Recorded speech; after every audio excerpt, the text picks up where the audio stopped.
Hey guys, so as most of you probably know, Robert was admitted to Eastern Maine Oncology again today. We went in after he spiked a fever. This afternoon he got some rigors and some chills. His fever went up from like 98 to 99. He called oncology and then came and woke me up because I was supposed to work tonight. And just kind of asked me, like, what do you think I should do? Honestly, he looked god-awful. And I said, well, let's wait for Dr. Harb to call back, see what he says, but I think you're probably going to go to the ER. So Dr. Harb from oncology called back, said, yeah, I go to the ER, get checked out. So that's what we did. I called out from work, so, yay me. I'm sure my coworkers love me right now. I would. Anyhow, so we went to the ER. I was concerned. He looked pretty rough. Pretty pale, very cold, having those rigors, just like the full body shakes that you get when your fever goes up really fast. So we went to triage, got checked out. In like the 30 minutes it took us to get me up, get the call from the oncologist, throw some stuff in a bag, and get to Eastern Maine. It was like 30 minutes. His fever had gone from 99 to 102. So we sat in the waiting room for just a few minutes. They cleared out a room as quickly as they could and got him back. Got him taken care of, drew labs, drew blood cultures, started fluids, gave him, antipyretics, started antibiotics, got all the stuff that they needed. They did a really great job. Like, I can't say enough about Northern Light. They've been really great in this whole process. So long story short, we got the fever controlled. He's been admitted to Eastern Maine. Don't know for how long. Right now he's on a couple of different antibiotics. When they did his white blood cell count, when they looked at that, they said that it's, basically undetectable, which means that he basically has no immunity at this point, that he can't fight any infections that he comes in contact with. So this really isn't at all unexpected. However, it's still difficult. So he's on oncology right now. He was admitted there tonight. We had one of his favorite nurses admit us, so that was nice to see her again. And, she said that she was having kind of a shitty night, and that seeing him, brightened her night and brought a smile to her face. So it was nice to see Sloan. Just because we're comfortable with her. Sorry. Didn't mean to get emotional on this update.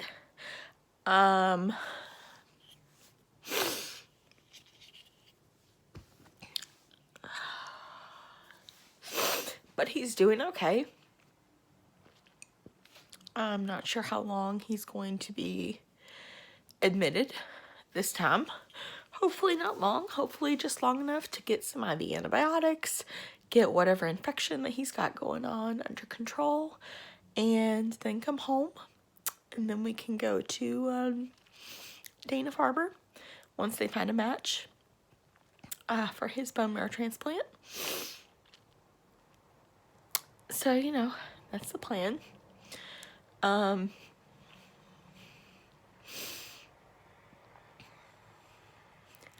would just kind of like to talk about how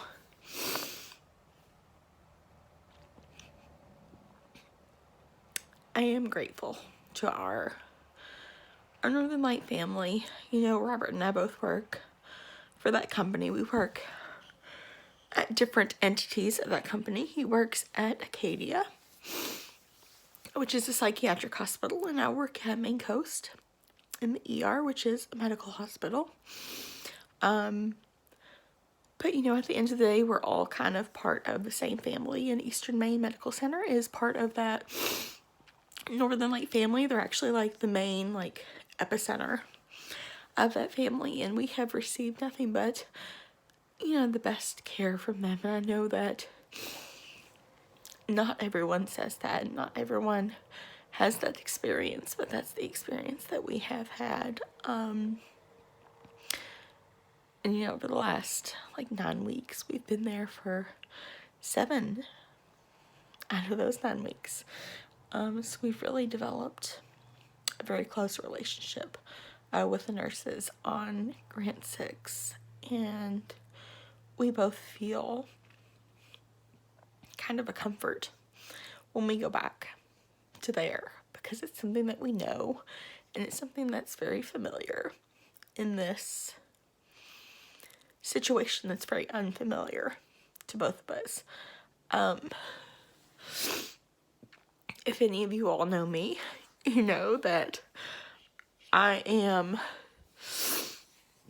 that person that I'm a very good ER nurse. I'm someone that when everyone else is scared and afraid and things are chaotic and out of control, like that's when I find like my inner peace. That's when I do my best work.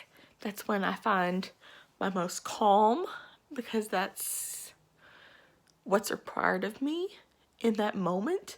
Like I'm very good when things are going, when just like the shit hits the fan and Robert's just like freaking out because everything goes wrong and he's panicking. Like that's my best moment, because that's when I'm like, okay, this is what's gonna happen. We're gonna do A, B, C, D, and E, and it's gonna be okay. And you're gonna take some deep breaths, and we're gonna get through this, and it's gonna be perfectly okay. Even if it's not, we're gonna take it as it comes, and we're gonna be okay. And that's just me as a person, you know, that's the personality of me. That's how I was raised. You know, I'm very much that person who puts things in a box and puts them off to the side, and I deal with them later. I've had some coworkers say, you know, because Robert came to my ER on the night that I was charge nurse with a full assignment, and I couldn't leave on the night that he was diagnosed. And they asked me, like, are you okay? Like, are you doing fine? Like, how are you still here? How have you not clocked out? How have you not, like, left? And I said, well, because I'm working, and right now I'm working, and right now I'm putting the fact that my husband is sick, the sickest patient in our ER, and I'm putting it in the box, and I'm pushing the box off to the side, and I'll deal with it later. And that's very much how I deal with chaotic situations. It's very much how I deal with trauma and stress. I'm like, okay, this is what we're doing. I'm going to deal with how I feel about this later, and we're going to take care of the things that need to be taken care of right now.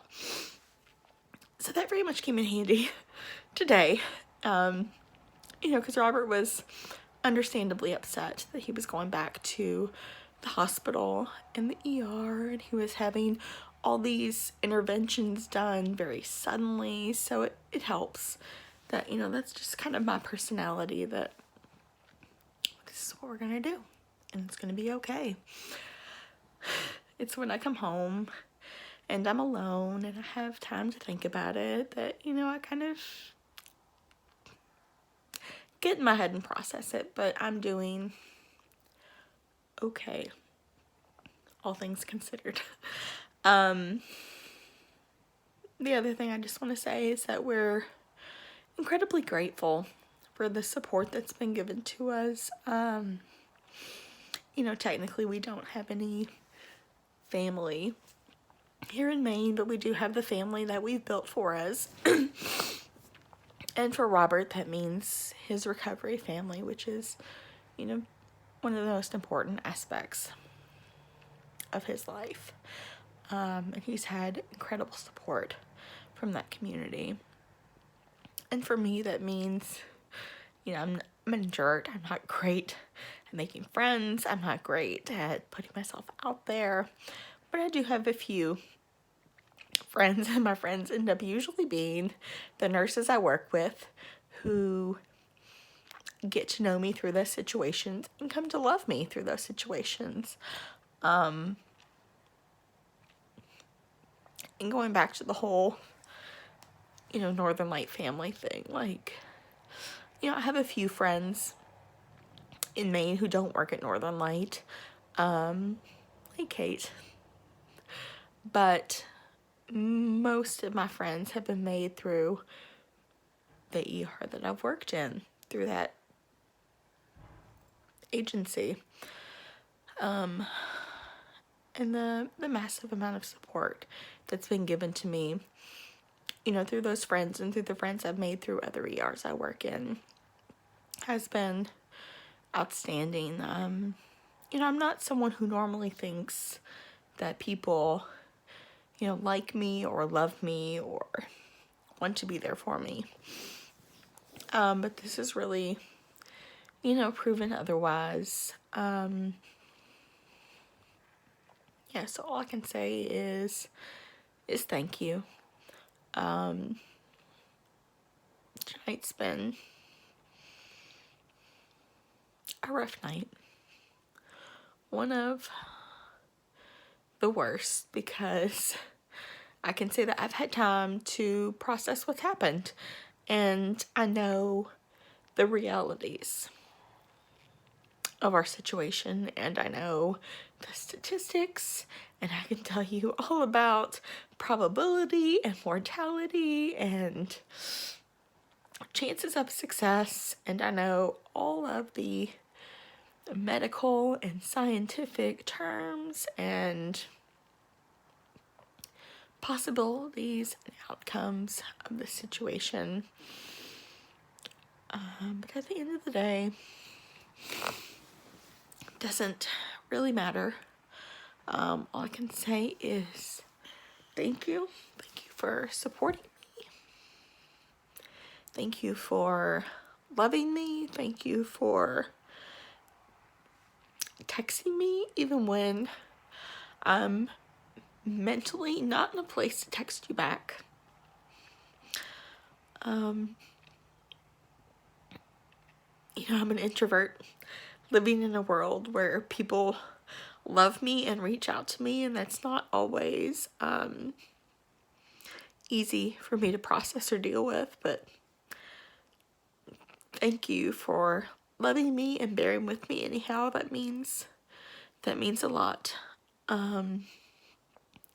So I will probably end this rant / video. I hope it's made any sense to you. I don't even know if it will be seen on the internet, but if it is, thanks for listening. Thanks for being my support, for being my person. And that's really all I can say. I'm doing my best. I'm putting one foot in front of the other. I'm trying to balance the responsibilities of school and work with the things that I need to do, which are to take care of my family, and that's not always easy. And I appreciate the compassion that you've extended to me, because I know that's a lot. And that's really all I can say. Only other than I hope that my next update will be more uplifting. Because I know this is kind of coming from a dark, sad place. But just know that I am okay. I'm just a little bit down, but extremely grateful for the things and the people that I have been given. And I will talk to you all later. Bye.